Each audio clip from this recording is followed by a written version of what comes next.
Okay, for those who don't know, I've made a spreadsheet that's become a whole thing. Here's what it looks like. Oh my god. So today I went and added senators that represent all of the states of the US. And specifically, I went and added gun rights funding. This is the amount of campaign money that they're getting from gun rights activist groups like the NRA.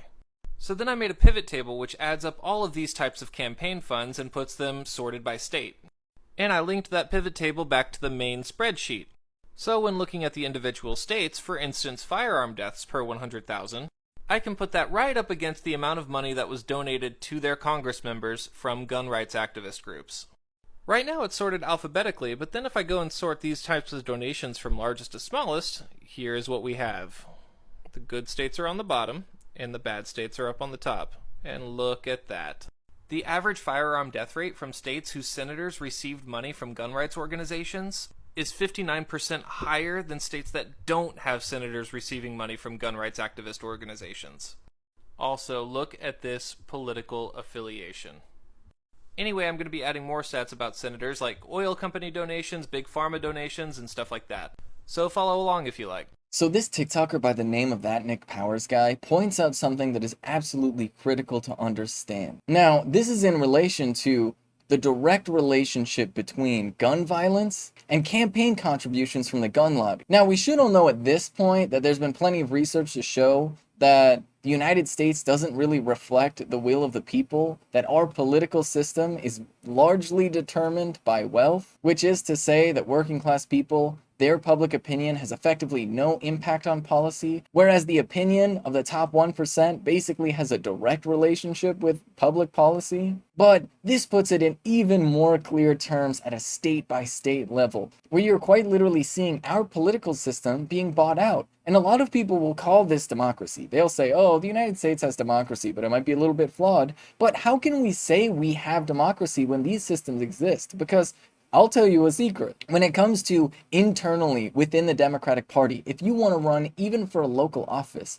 if you want real material support from the Democratic staffers and consultants and all the different people that run in the circle of your state Democratic Party, you gotta have a lot of money. You gotta prove that you can raise $1 million, or you gotta have $1 million yourself to put into a campaign. Otherwise, good luck, you're not gonna get anywhere by yourself. And if you can't get past the primary, you're definitely not getting to the ballot.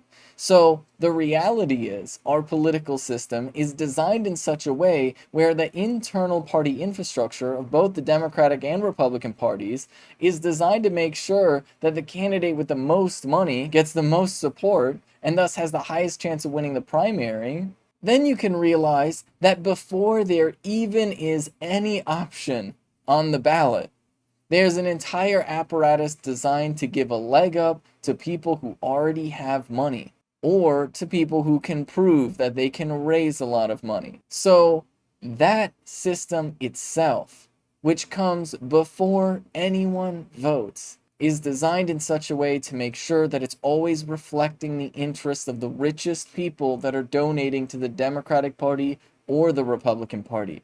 And in this instance, it is made abundantly clear that at a state-by-state level, the buying out of politicians and the buying out of our entire political system has a direct relationship to the amount of people that are killed with guns. And now, this is true with essentially every other industry, which is actually why one of the most powerful industries in the United States when it comes to its political influence is actually the landlording and real estate industry, because there's pretty much landlords everywhere, and there's definitely realtors everywhere. And believe me, they certainly have a lot of money coming into their industries. And not only that, you see, landlords, because their primary source of income is making money from people who actually work while they themselves don't, have lots and lots of free time to get involved in politics. But at the end of the day, most medium-sized business owners are in a pretty similar situation, where other people are working for them, so they have enough free time to do whatever they want. And very often what they want to do